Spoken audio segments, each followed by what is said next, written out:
actually Mackenzie's sister. If you've been in the class before, you've seen her before, but she says she has a little bit of something exciting today, a double header, if you will. She's going to introduce our second speaker as well. So she has experience at Twitter as a manager. She has experience, well, right now, she has written a book, Bold, Get Noticed, Get Hired, and right now she's currently working at Cross Install in sales. So if you could please give her a big round of applause, Melanie Feldman. Hi everyone, thanks for having me. I guess I come because my sister was leading the class prior, so yeah, I've done this a couple times, and I decided I wanted to switch it up today a little bit, so we're going to see how that works. But I want everyone to walk out of here. This is probably a little different. I'm not a CEO. I'm not coming in and start a company. But I want everyone to walk out of here kind of feeling a little refreshed about your career and finding a job after college. I know graduation's on the horizon, and I don't know if some of you guys are seniors, but it gets a little daunting.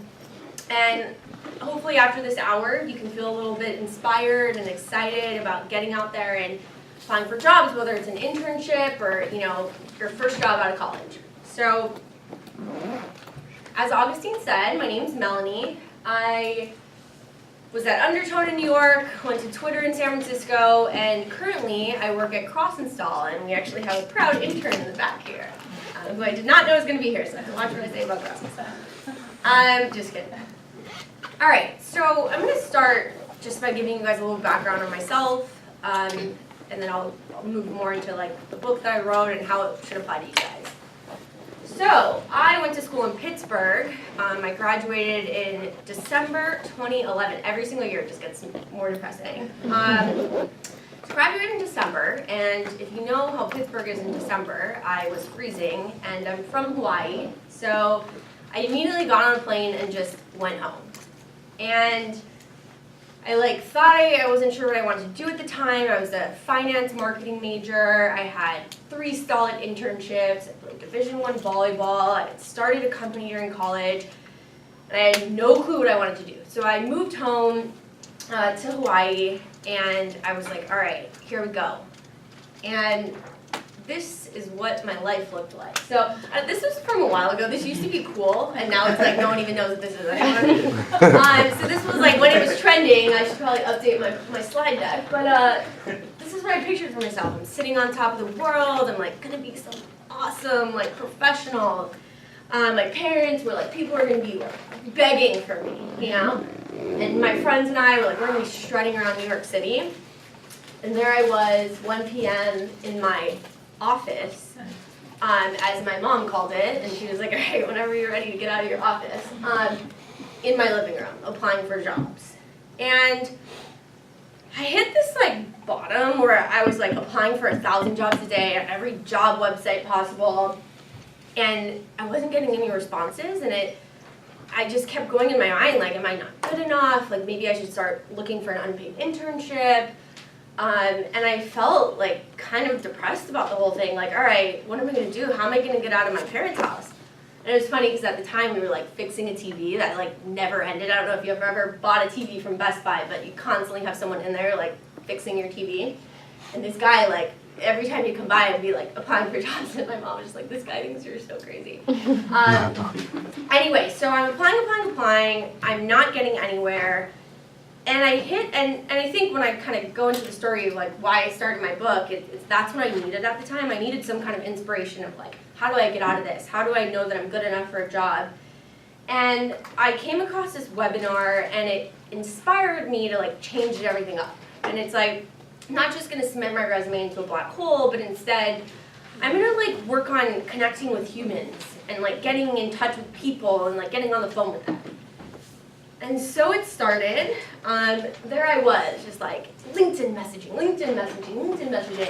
And at one point, like, I couldn't message anyone. And I was like, oh my God, what happened? And so I like got in touch with LinkedIn, and I'm like, hey, like, something's broken. He's like, Melanie, 1,000 people have said they do not know who you are. Like, quit messaging people. I was like, listen, like, you gotta undo this because I need to like get on there. So basically, I started this new thing where I was like approaching people. I was trying to get in touch with people. I was writing them personalized messages, and it was working. And it was crazy because I had no connections whatsoever. And I started, I wanted to do all these things. I wanted to work at ESPN because like I played sports in college and I was a business major, so that's the only option I had. Thinking back, that was kind of crazy. But I got every job interview I wanted with this technique, which was kind of crazy. And this was like my winning message. I had Googled best places to work in New York City. This company, Undertone, came up, an advertising company. And I was like, cool, I'm going to apply. And I ended up sending, it's not even like a great message, but I ended up sending a message to Anna, who was the CEO's assistant. The next day I had an interview. She emailed me and goes, hey, you're going to get a call tomorrow. Be ready. And so I was like, whoa, what? Had an interview. 1 week later, I'm flying to New York City, starting my career off in advertising. And I put this up here because I'm not saying like my friends were shocked that I got a job. I think they were like, oh, that's great. But when I told my friends and everyone that asked me, like, wait, you were just in Hawaii, like, you're going to New York City now? Everyone, when I told them what I was doing, like, approaching people and writing these messages, everyone was like, oh yeah, no, that sounds like, oh, I would never do that. I would never do that. And in my mind, I was like, yeah, this is why, like, people fall into the rut that I did. Like, you think you're being annoying and you think, like, that's something you shouldn't do, but, like, this is what we should be doing. We should be getting in touch with people and, increasing our network and, like, having these conversations. And so I realized, like, I need to teach people something I never learned in college, which was how do you get in touch with people and how do you create this network and get internally referred to a company without knowing any single person. And so that was the birth of Bold. And I wrote this book. So I've been like a very entrepreneurial, spirited person my whole life. Tried to start like every little thing, never worked out. Always need like a tech person or someone like to code my app. And finally I was like, these two guys, Liz and Josh, who I went to college with, we'd always do these projects together. I'm like, guys, we can do this and we don't need a tech person. And they're like, okay, let's do it. And so what we did was we set out to find every cool story, inspiring cool story of people who have got their foot in the door from around the world and create this book. And so I had a website at the same time, so I was doing these video messages. I was doing these videos of like all these amazing stories and, how did you do it? It was like people from all backgrounds and everything. And it was interesting because what I learned from this was there was one like common thing between everyone. Like everyone's jobs were so different, all their strategies were so different, but every single person was now successful. Like they were all like, a lot of these people it was so hard to get in touch with. I had to use my own techniques just to get in touch with them because they were like somewhat famous and like gone viral because they'd done all these cool things. But every single person was like annoying at some point and should have been like technically ashamed of themselves because they were like reaching out and doing all these like things, putting themselves out there. And I was thinking like, wow, like no one's asking these people like no one's like looking down on these people for all these things that they've done and put themselves out there, and like no one talks about that. Everyone's just focused on, wow, like you're so amazing, you have all these accomplishments. And so kind of digging in, I was like, yeah, people can't be afraid to put themselves out there and be bold and do things within your comfort zone that you're passionate about, but to get in front of people and get their attention. And so the book was really cool. It's been a while since I published it, but we had all these videos and inspiring stories, and then we kind of crafted it into a book. And after I launched, so we launched the book, we were in a bunch of publications. I've probably spoken at like 30 schools at this point. The book's in like 3 curriculums, like 1 graduate program and like 2 other colleges, Carnegie Mellon and 1 other. And so there's been a lot that's happened, and so since then, like I've now kind of evolved it, and I do this thing called the Bold Solution, so I also developed a course for it where it kind of takes you from A to Z, and yeah, it's interesting. So this is something like I wrote this course, and of course if you guys you can email me if you want, I can give it to you guys for free, but yeah, and so that's kind of like the evolution of my book and then the course. And so what I want to do is I want to give you guys a couple takeaways that I've learned that I share in the course, and I do a lot of consulting with people. So, you know, if you graduate and can't find a job within 6 months, hit me up. It's kind of what I do on the side.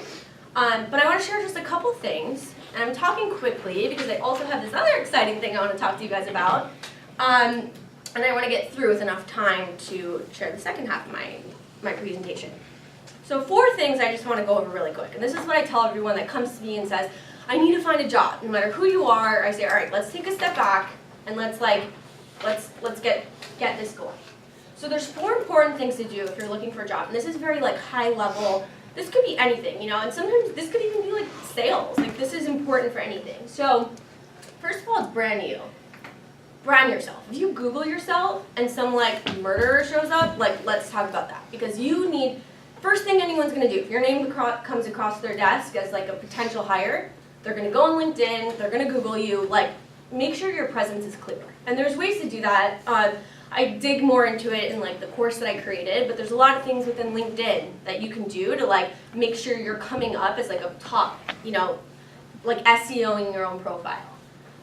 So one really funny story that I want to share with you guys. So Robbie Williams, he was in my book, and what I liked about him is, you know, he was applying for this job. He applied 20 times for this one job, no response, right? And he was just getting so frustrated. He said, God, like no one responds to me. Like I really want this job. So he took the job description, and he literally made it his entire LinkedIn profile. Every word for word. Every word in the job description was in his LinkedIn profile, somewhere, somehow. 1 week later, a recruiter, you know, contacts him. Hi, Robbie. You know, your name came across. I think you'd be perfect for this role. And he's like, funny you say that. I've been applying for like 20 times. And it's the power of just like SEOing and taking, there's so many things that we don't think about. But if you think about like when I was at Twitter, every position that opened, there was about 10,000 applicants. I'm not even kidding, especially like entry level, because everyone's applying. So there's no real way to like sort through that mix except for like taking keywords from the job, from the like description and everything. So that was really interesting. I loved his story because it's like he landed this job just by like taking the job description and applying it to his LinkedIn. So I think brand new is really important. You know, you're going to do all this work, you're going to be bold, you're going to reach out. Make sure that you have, like, you're setting yourself up for success on your own brand. Then it's plan of attack. I think, like, when I first started applying for jobs, I was applying for 1,000 jobs a day. I was like, someone would call me, I would have no clue, like, what job that was that I was applying for. And I think it's really important to organize yourself. I used, like, manila folders, and I had things labeled. I printed off articles.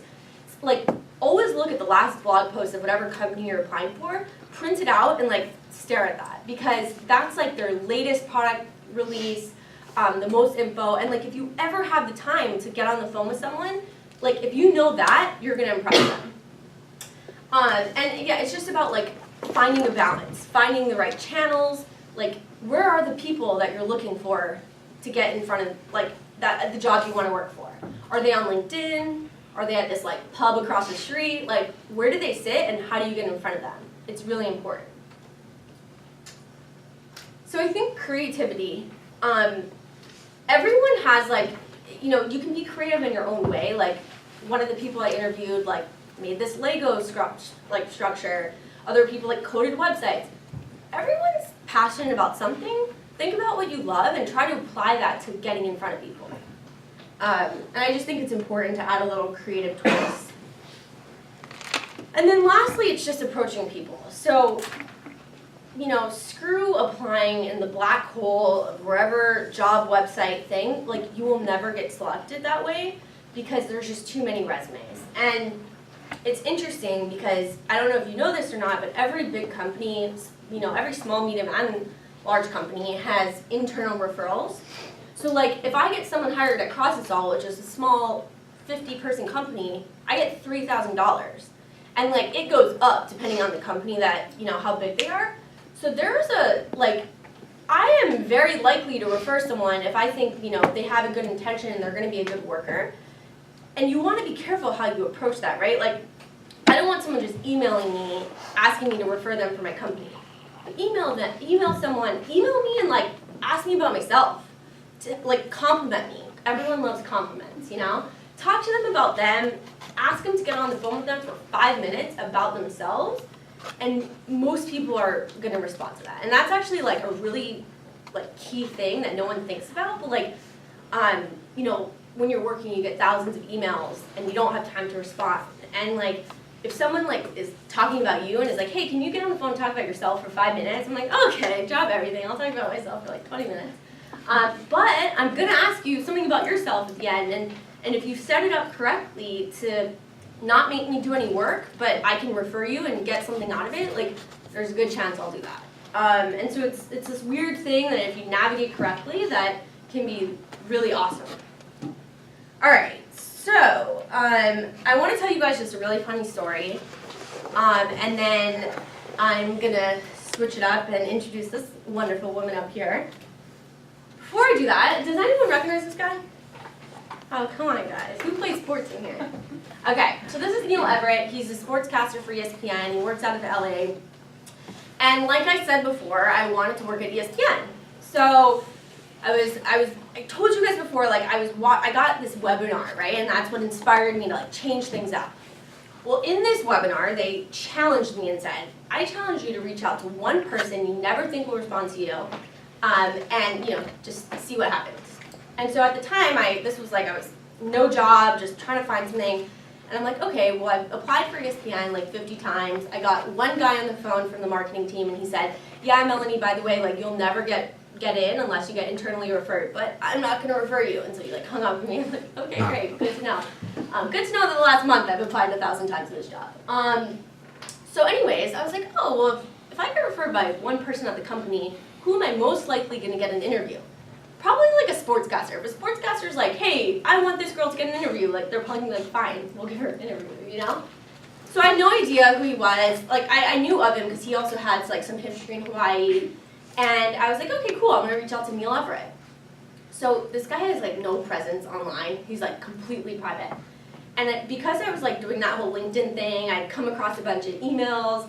So I put this email together. Let's choose later. So I put this email together, and it'll pop up in 1 second. Okay, I put this email together, and I used like 7 email addresses that like could possibly be this email. It was like Neal.Everett and Everett, like 20 combinations, whatever. And I wrote this heartfelt email, and I'm like, send, and then nothing ever happened. And then I got my job at Undertone, and it was like 3 days before I was flying to New York City. And I have this missed call on my cell phone while my mom and I were talking, and I'm like, why didn't I pick that up? And there's a voicemail, and it's like, hi Melanie, this is Neal Everett's voice calling you. And I'm like, what? And he's like, I'm confused of how you got my email address, but let's talk. And I was like, holy shit. Because I'm like, whatever, I just sent him this like random email. So we get on the phone, and he's like, how do I know you? And I'm like, you don't, but this is like, whatever, you know. I share my story with him, and I'm just like telling him all these things, like, and the next day I have an interview. And I'm sitting there, and I'm like, that was so easy, you know. And I was like, but what it made me realize, and this was actually a main reason that I wrote the book, was it's not necessarily what you know, it's not where you went to college, it's not your GPA, it's who you know, and it's who refers you. And like, I spent a month trying to get this job, and like one email, and he sends me, and I have a recruiter calling me the next day. And it was just so powerful, because I'm like, no one really thinks about reaching out to these people. Everyone's reaching out to HR, and HR has 1,000 emails, and no one responds to them. But who reaches out to the CEO, you know? Who reaches out to like the head people at a company? And like, no one does. Because you're always like, oh, I don't want to bother them, whatever. But it's really impactful. And so what's funny about this story is that, so fast forward, I'm in New York, I'm all inspired, I'm writing this book, I'm probably like halfway through the book, and my dad calls me and he's like, Mel, you gotta watch this YouTube video, like Neal Everett has this crazy story of how he went to ESPN. I'm like, no way. So I watch it, and it was like this YouTube video of him speaking at this like club or whatever, and I'm like, oh my God, because it's like so inspiring, and I'm like, oh my God, I need him in my book. So I emailed him, I'm Neal, like, you inspired me to write this book, like, you have this crazy story, like, I want you in the book, I want to do like an interview. No response, of course. So I email him like 3 times a week for like 2 months. Hey Neal, And I think at this point, he was like, it's a restraining order, or it's like an answering this girl's email. So I get this email from him. I'm sitting at a coffee shop, it's a Thursday, and it's like, hello, call me, you have 5 minutes. And I'm like, holy shit, okay. So I call him, and he's like, how do I know you? Because it's been like a year, and he's like, I forget, who are you? And I'm like, oh my God, you're so inspiring, like you did all this for me, you got me this interview, I'm writing this book. And he's just like, oh my God, you're crazy. And I'm like, yeah, so I want you in the book, and he was like, wait, where did you see my story? And I'm like, on YouTube. And he like hangs up on me. And I'm like, oh my God. I guess he's completely private, so he calls his agent and he's like, get this off the web. Like, I don't want anything about me online. And then he calls me back and he's like, sorry, I had to like call my agent, I had to get that taken off. Like, I don't do any of that. And I'm like, oh great, because I was gonna ask you to do a video interview, but that's not gonna work. So I was like, Neal, like, and he's like, yeah, Melanie, like, no, I'm not doing, I was like, so I could do a Skype interview or a Google Hangout, and he's like, yeah, I don't even know what that is. But he's like, listen, call me next week, you seem like you're like really excited about this, I'll do a phone interview on my way to work, like whatever, we'll call it a day. So I hang up and I'm like, oh, this is awesome. And then I like, for no reason, I call him back in like 1 minute and I'm like, Neal, I have to be there in person. I'm gonna be in LA tomorrow. Can I just like sit there with a recorder? Cause like, you're super funny and like, I'm not gonna capture that while I'm trying to like type the interview. And he's like, you're gonna be in LA tomorrow? And I'm like, yeah, like, let's just make this happen. And he's like, wow, like, okay, meet me at my studio. I'll see you there at like 3. And I'm like, holy shit. So I like, get a plane ticket to LA. I'm like, okay, my friend worked at like USC Film School. And she's like, okay. And so he goes, okay, I'll meet you there at 3. Bring your camera equipment. And I was like, hell yeah. So there I am on SportsCenter. So it was really crazy. I did this whole interview. And actually, I went back we became lifelong friends. Well, I call it, he probably still doesn't know who I am. But I went back this last year and like visited him again, watching him do the whole SportsCenter thing. But if you ever get a chance, it's on my website. He has such an incredible story. And what's so inspiring to me is everyone's passionate about something. And when you dream about what your passion is and being at the top of that industry, it seems impossible.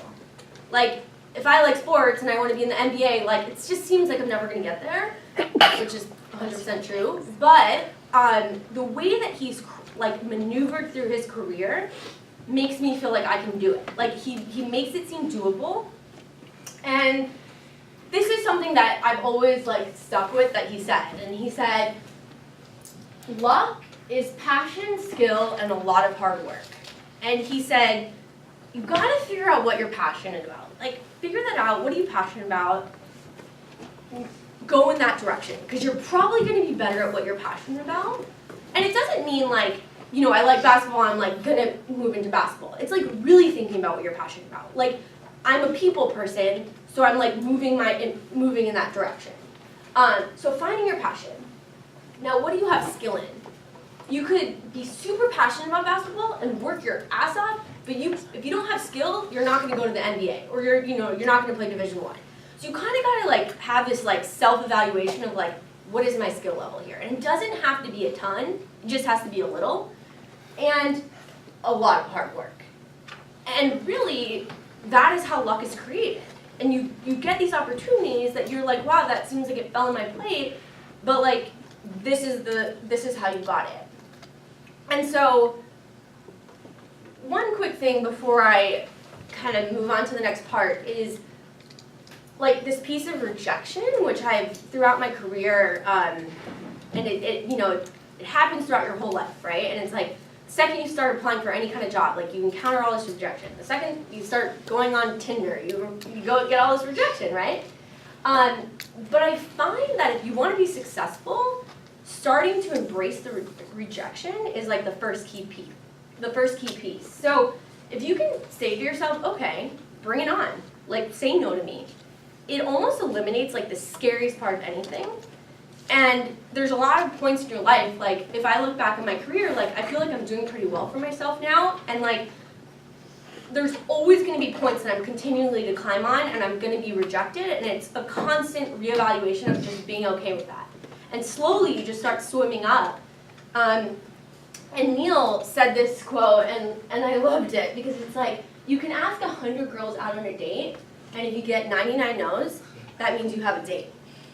And no one's asking you about those 99 rejections. Everyone's like, damn, you got a date. Like, who cares, right?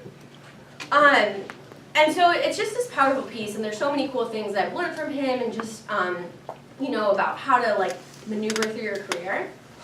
And so normally I add a couple things, and I end with this, but for today you guys get a special treat. So throughout my career there's been like a couple people in my life, Neal being one of them, that have inspired me, like truly, truly inspired me. And Georgia here is one of them, and so Georgia is a VP at Cross Install, so at the company I work for. She's like the highest woman at our company. And I got to know her through when I was at Twitter. We kind of had, I was working with her on the partnership side, and her story is incredible because there's so many things. I'm going to let her kind of tell you her career path. And then I wanted to save like 10 minutes just for some Q&A because I think you guys might have some questions. But I always walk away feeling like really inspired by her story, and it kind of goes along with a lot of the things that I've talked about, a lot of what I believe in for my book, and just like being bold, putting yourself out there, and just like figuring it out. So with that, I will introduce Georgia, and I thought like to start, she could just give you guys like a 5 to 10 minute version of how she got to where she is today. And then we can kind of see what happens from there. Maybe you guys might have some questions, or it might come on to a different subject. So I will let Georgia take it away. Thanks, Mel. Hi, guys. I'm Georgia. So like Melanie said, I'm VP at our company. I manage our partnerships. So I won't get into what we do, but we're a creative advertising agency. So I manage our partnerships with Facebook and Snapchat and Twitter and all these different platforms. And so that's how Melanie and I originally got to know each other.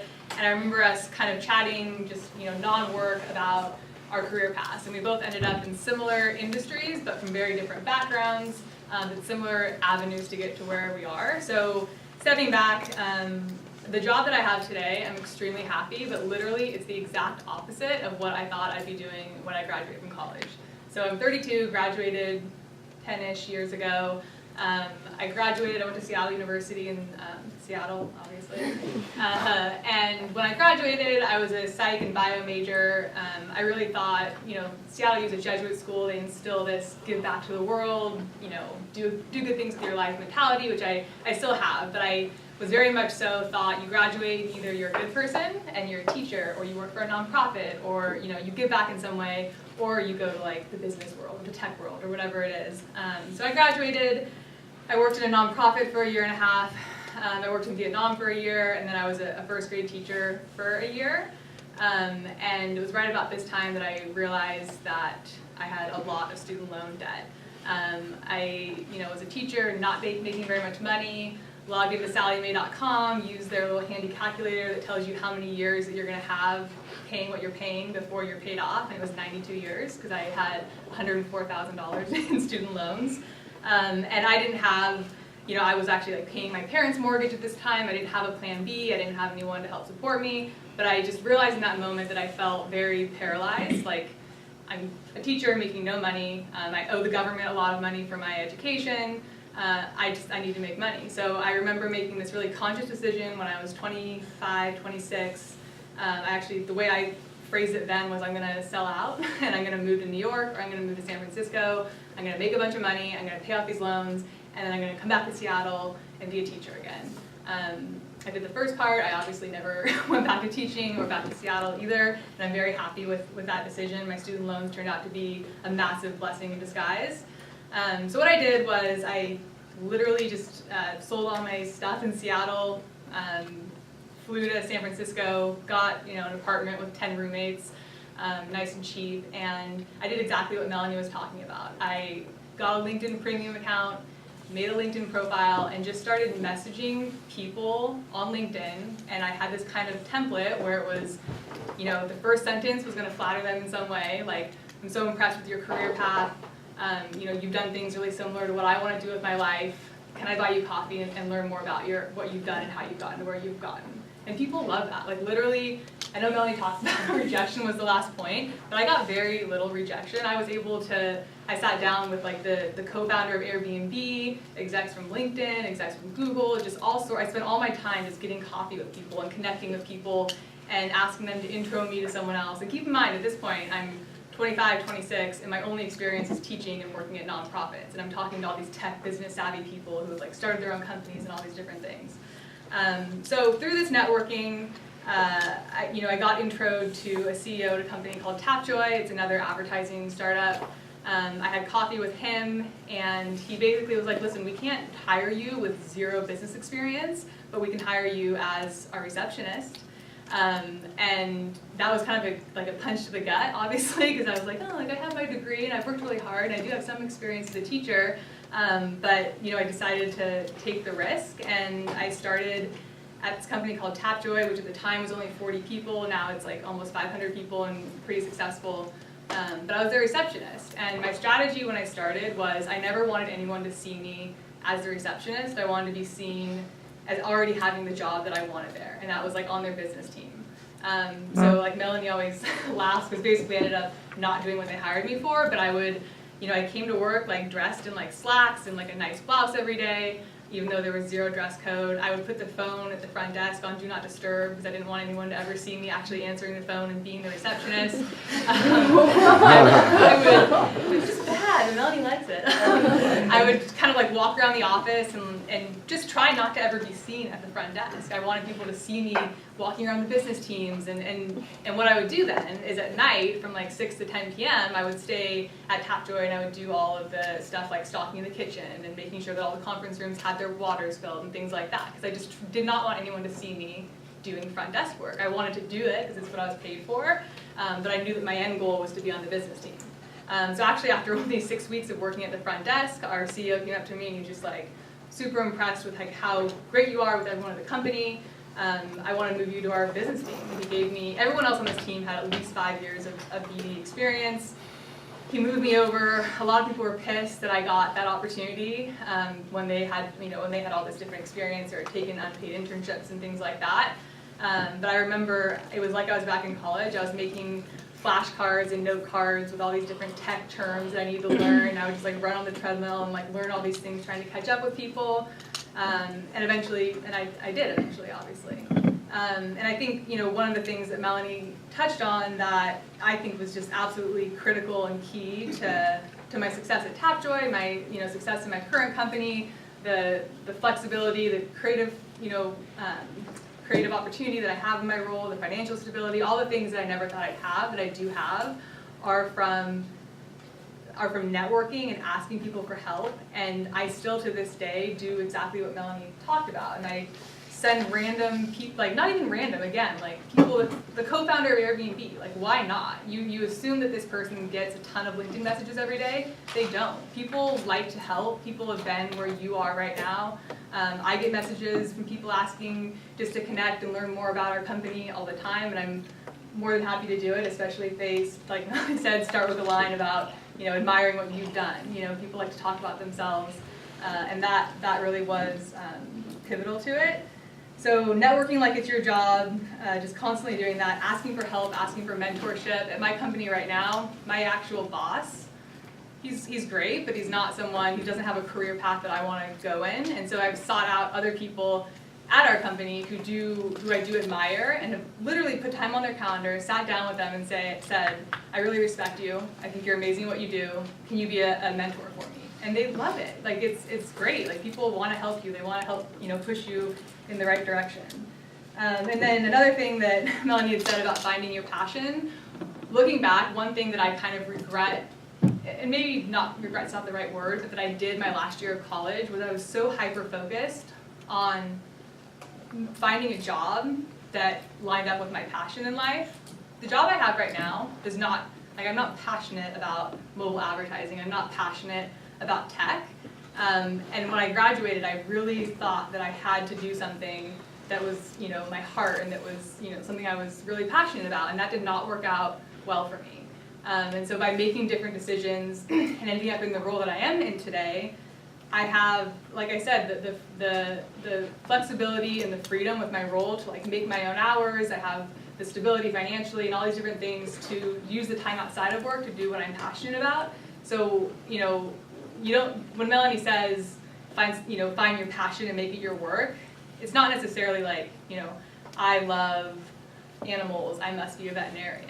It's more like, if, you know, like my passion, I'm good with people, I like interacting with people, that's what my job is now. It's not my passion though.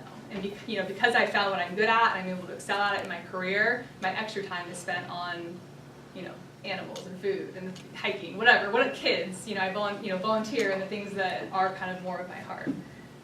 So that's my career story. I think Melanie's favorite part of it is just putting the phone on Do Not Disturb and not actually doing the job I was hired for. And really quick, so you moved on the business team, and then you wanted to say like you moved up, and then. Yeah, and I mean so I moved on to the business team. By the time I left Tapjoy, I was there for 3 or 4 years. I was managing a team of 10 people, and it was all just by like asking for help, like sitting down with someone and saying, this is what I want to do, tell me how I can get there. It's really just like be the squeaky wheel, be the person that's constantly asking for mentorship, asking for guidance, saying what you want. And so yeah, I worked my way up. By the time I left, I was managing a team of 10, and then now across Install, I manage our partnerships team. It's a dream come true working with Melanie every day. Yeah, and I think, and we'll leave the last 10 minutes open for questions, but I think what's so funny is like George and I were talking about this on the way over, like we both weren't the smart people in college. Like I didn't have the best GPA, like, you know, it was like a work to get a B. And sometimes in like an educational setting, you feel like you're not as good or whatever it may be. But like, we've shown that like there's other ways to get to, you know, wherever you want to be and to climb that ladder and like navigate through.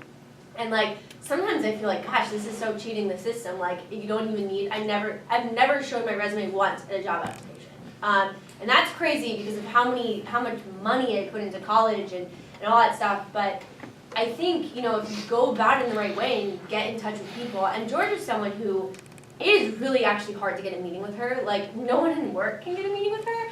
And so, but she will take a meeting with someone who puts thought into what they're emailing her. And like, and says like, hey, like, what you've done is super inspiring. I saw this, I saw that. Can I meet you by your office at this specific coffee shop for 10 minutes?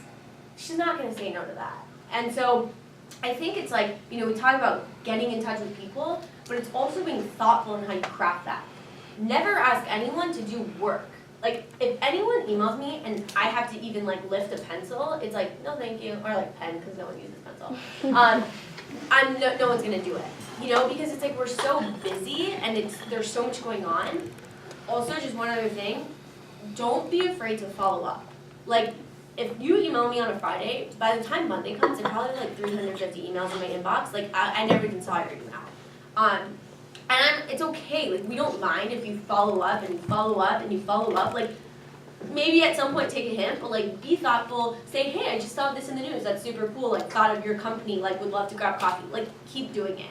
Because if someone's annoyed, they'll tell you, but it's not annoying. And like, to get past that, it seems really weird, but it's not. And so, yeah, I hope you can like realize that taking away, like coming out of this presentation. But with 10 minutes left, I'll leave it open to Q&A. You know, since we have Georgia here, if anyone has questions, you know, throw them out there. Yeah. Georgia, how did you know that when you, so you were like unemployed, moved to San Francisco, and were just getting coffee with people, like at that time, did you just like trust that it was gonna work out, or like how did you like think to do that? When I moved here, I mean, my backup, like I said, I had no plan B. I had to constantly be making money, so I was nannying for a family, and that's how I was paying rent. I don't know, like I just felt so confident that people would help and be receptive on LinkedIn. I never really like questioned the rejection thing that Melanie talked about. Like, of course, rejection, like when you're applying for jobs, but I just really believe in like the basics of humanity, that if you email another human who's, you know, relatively normal enough to have a LinkedIn profile or whatever it is, and say, you know, I'm looking for help, I'd love to talk to you, you know, as she said, make it really easy for them, that they would say yes. I couldn't imagine a world where people were just gonna, you know, say, tell me to screw off or whatever. And yeah, I guess it did work out. And, Yeah. How did you formulate the messages except saying your story is inspiring? Like, how did you come up with the text? Because I can't imagine myself writing like the CEO of something like, hey, hello.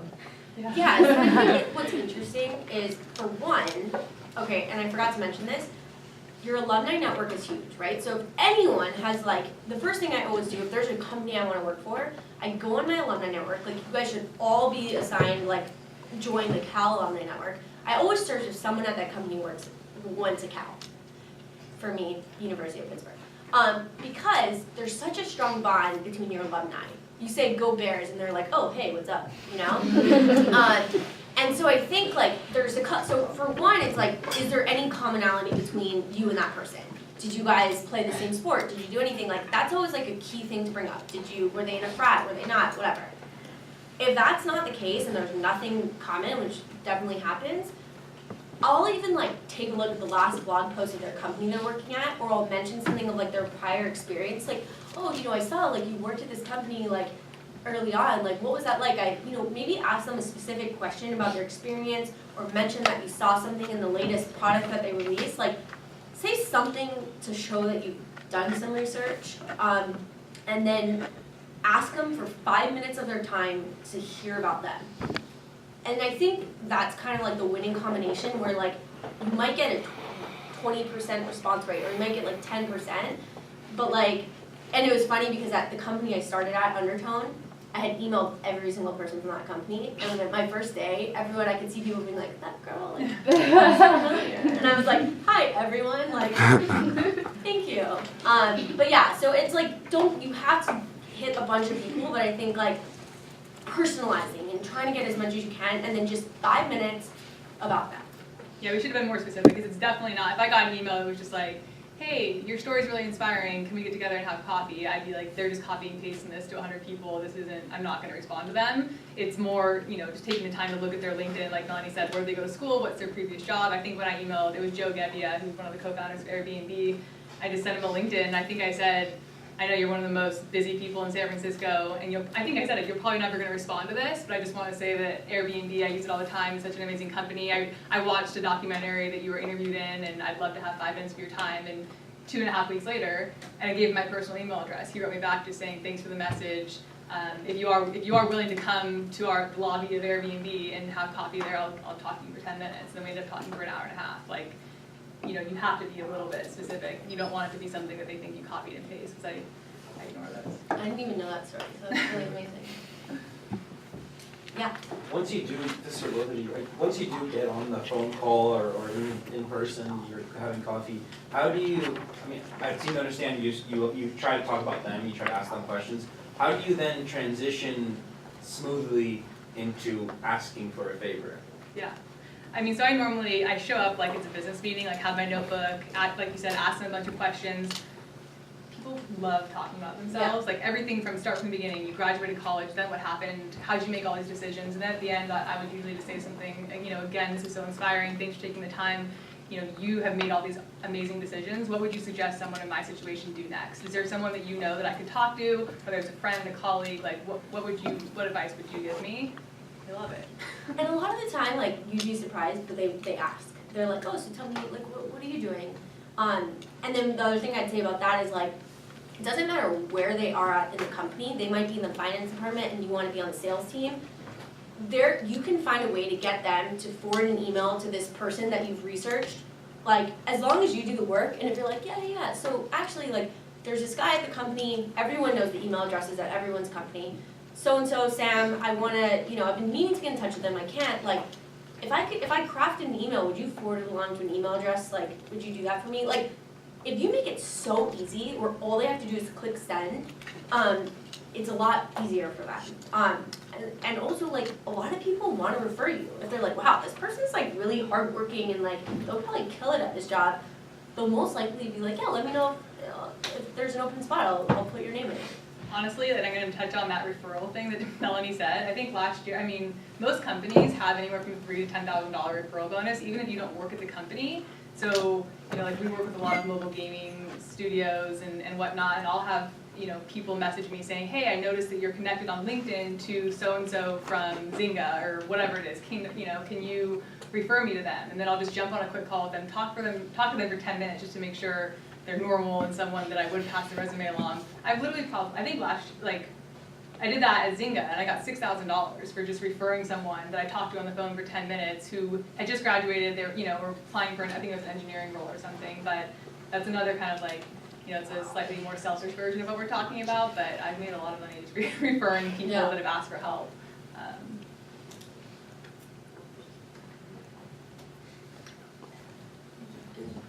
Feel free. I'll put my email up here. I didn't even put this slide. I spent like 10 minutes on it. That's the slide I made for Georgia. I have one more. She drew that cartoon. Yeah. Georgia, you spoke about how you didn't have any experience in this business world, and then you started taking on these roles. How do you firstly how do you get past that conversation when you're trying to get hired, as far as convincing the person who's hiring you, convincing them that even though I don't have any experience in marketing, for example, this is why I'd be good at it, and then how do you get good at it once you're working? Honestly, I think even when I'm interviewing people at our current company, I would almost prefer someone that has no experience. It's so much more just does this person, are they resourceful? Okay, if you reach out to me on LinkedIn, I can tell you're resourceful. It's more these pivotal foundational qualities that you can just sense in someone.